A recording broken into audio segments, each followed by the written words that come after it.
Bienvenue encore à la chaîne Monica's Voice. Je vous salue tous dans le nom de Jésus. Je remercie les gens qui sont en train de s'abonner et de liker, de regarder les vidéos. Je vous dis merci. Que mon Dieu puisse vous bénir énormément. Merci beaucoup. Et sans plus tarder, nous allons passer à notre partage encore de ce soir. Voilà, nous allons parler sur le temps que quelqu'un peut prendre dans la prière. Combien de temps que quelqu'un peut prendre dans la prière? Est-ce qu'on peut prendre combien de temps? On peut prendre 1 heure, 2 heures, 3 heures. Donc, nous allons un peu parler par rapport à ça. Combien de temps tu peux prendre dans la prière? Et je voulais un peu préciser, que par rapport au livre secret que nous avons fait, suivez ces 2 vidéos, partie 1, partie 2, ça va vraiment vous bénir énormément. Et voilà un peu. Donc, je voulais dire que prendre le temps de la prière, prendre un temps dans la prière. Deux fois, tu peux arriver à fixer tes heures, de prière avec ton organisation, avec tes temps libres. Tu fixes tes heures de prière et que tu pries.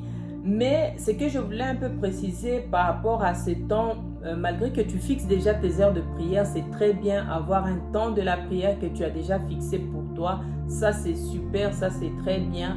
Mais je voulais juste rajouter une chose que à chaque fois que nous allons prier, et c'est dans la prière que Dieu traite aussi notre cœur. C'est dans la prière que Dieu traite notre caractère. C'est dans la prière que Dieu nous communique sa divinité en nous, que nous puissions être parfaits, que nous puissions abandonner d'autres choses qui est encore là dans notre vie, des mauvaises choses que ça doit partir. C'est dans la prière que ce travail aussi se passe. Parce que des fois, nous avons besoin d'abandonner quelque chose et nous n'arrivons pas à abandonner. Mais c'est dans le temps de la prière que Dieu travaille en nous. Et c'est pour cela que je voulais un peu préciser par rapport à combien de temps prendre dans la prière. Donc, vous savez, je voulais dire quelque chose que, d'abord par rapport à la Bible, nous voyons que la Bible nous dit dans le psaume 91, la Bible nous dit, Dieu dit dans sa parole, il dit dans le psaume 91, il dit « C'est lui qui demeure sous l'abri du Très-Haut, repose à l'ombre du Tout-Puissant. » Donc nous allons voir le mot « demeurer ». Nous allons voir le mot « demeurer ». Demeurer dans la prière, c'est très, très, très important. Tu peux préciser l'heure, mais il y a des temps où tu rentres dans la prière, Dieu commence à te diriger, à t'orienter. Il y a le temps où, si tu commences à rentrer dans cette relation, dans cette intimité avec le Seigneur, tu auras juste envie de rester. Et le temps de terminer, cela dépend de fois par rapport au Saint-Esprit. Surtout ça, je ne dis pas encore par rapport, si je veux bien préciser, je veux bien me faire comprendre, pas encore par rapport à la prière d'intercession ou la prière de combat. Vous voyez la prière d'intercession, prier pour les autres, prier pour les âmes, prier pour l'église de Dieu, ou la prière ou la prière de combat, là où tu chasses les démons, ou la prière de déclaration, tous ces. On parle surtout ici dans ce temps de Dieu, temps d'intimité, de rester avec Dieu. Des fois, Dieu t'amène dans cet temps d'intimité avec lui. Il te fait même aller au-delà même des heures que tu pouvais terminer. Donc, des fois, quand nous fixons nos heures de terminer, on peut fixer l'heure de commencer. Mais les heures de terminer, des fois, tu dois demeurer. Tu dois rester en train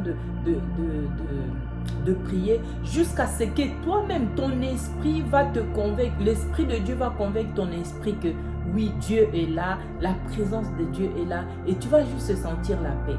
Cet exercice, cela dépend d'une personne à l'autre. Donc moi, je peux expliquer mon expérience, mais ton expérience peut-être ne peut pas être comme mon expérience. Mais c'est que je sais que Dieu se manifeste en toi, toi-même tu sens la présence de Dieu et des fois Dieu est au-delà de nos heures que nous fixons de terminer. C'est ça que je voulais un peu préciser. Des fois Dieu est au-delà même des heures que nous avons fixées de terminer. Des fois même tu peux commencer même 30 minutes, 20 minutes, tu sens la présence de Dieu et Dieu te donne sa paix. Et voilà, Dieu a répondu ou Dieu t'a parlé ou Dieu t'a déjà répondu. Des fois, tu peux aller au-delà de 1 heure, de 2 heures. Et tu sens que l'Esprit de Dieu lui-même vient convaincre ton esprit que voilà, la paix est là, la réponse est là, Dieu s'est manifesté. Et nous allons encore voir dans le livre, dans le psaume 46, 10 à 11, la Bible encore nous précise par rapport comment rester encore dans ce temps avec le Seigneur. Et on va voir dans le livre de... On va voir dans le psaume 46, 10 à 11, la Bible dit « Arrête et sache que je suis Dieu. Je domine sur les nations, je domine sur la terre. » 11, on nous dit « L'Éternel des armées est avec nous, le Dieu de Jacob est pour nous une autre retraite. » Donc on dit ici « Arrête et sache que je suis Dieu. » Donc il y a un temps que nous devons rester calmes. Il y a un temps que nous devons comprendre la grandeur de Dieu. Dieu va se manifester. Il va mettre cette réflexion en nous de voir sa grandeur, de voir sa seigneurie dans notre vie. Mais on doit prendre un temps de rester, n'est pas précipité de partir dans la présence de Dieu. Même si tu ne sens pas encore la présence de Dieu, reste, comme j'avais dit la fois passée. Donc il y a pas, des fois il n'y a pas, c'est pour cela il faut déjà d'avance choisir bien tes temps et tu ne sais pas comment Dieu peut t'amener par rapport à ce temps que tu es en train de prendre avec lui. Et je voulais encore lire dans le livre de Jean, je voulais encore lire sur Jean, nous allons voir ici Jean 15, 5, 6. La Bible nous dit, je suis le sceptre, vous êtes les sarments. Celui qui demeure en moi et en qui je demeure porte beaucoup de fruits, car sans moi, vous ne pouvez rien. 6. Si quelqu'un ne demeure pas en moi, il est jeté dehors comme les serments et il est séché. Puis on ramasse les serments, on les jette au feu et ils brûlent. La Bible dit encore dans le Jean 15, 7, la Bible nous dit, si vous demeurez en moi et que mes paroles demeurent en vous, demandez ce que vous voudrez et cela vous sera accordé. Donc nous voyons les mots demeurer, ça continue, ça continue, ça continue. Essayons de prendre le temps de demeurer dans la présence de Dieu. Et dans la présence de Dieu, le Saint-Esprit lui-même, il va te conduire jusqu'à te faire comprendre, c'est le temps, c'est bon. Dieu a répondu, Dieu a déjà fait. Et tu vas juste sentir l'Esprit de Dieu en train de te parler, bien de te convaincre ton esprit que c'est le temps. Mais si tu mets que le temps, oh j'ai déjà prié, je suis déjà resté longtemps, je dois partir. Des fois, tu peux manquer quelque chose de la part de Dieu. Parce que dans sa présence, Dieu va juste commencer à entraîner ton caractère. Entraîner la patience quand tu restes dans sa présence. Enlever tous les mauvais désirs. Donc, il y a un travail qui se passe quand tu demeures dans la présence de Dieu. Il y a un travail qui se passe en toi. Mais si tu es pressé de partir, ce travail ne va pas prendre place, ne va pas faire du fruit dans ta vie. Et la Bible dit, comme on vient de voir à la fin, la Bible nous dit que, et si tu demandes, la Bible dit que cela vous sera accordé. Pourquoi? Parce que quand tu vas demeurer longtemps dans cette présence, les choses vont commencer à changer. Dieu va prendre place dans ta vie et ta relation va juste se changer avec Dieu. Et tout ce que tu vas demander, Dieu va te le donner. Donc là, tu vas rentrer dans une autre dimension de la prière avec Dieu et avoir les réponses à chaque fois que tu demandes. Des fois, nous n'avons pas des réponses parce que nous ne demeurons pas. Nous faisons notre prière comme nous voulons et nous partons tout de suite dans la présence de Dieu. Et Dieu est là en train de vouloir nous parler, en train de vouloir nous communiquer quelque chose, nous changer il veut changer notre caractère dans sa présence, mais nous sommes juste pressés de partir. Parce que nous avons déjà été 1 heure, nous avons déjà été 30 minutes, 1h30, je ne veux plus, je dois partir, c'est mon temps de partir. Mais Dieu dit, reste un peu parce que c'était ton temps de partir, mais mon temps est...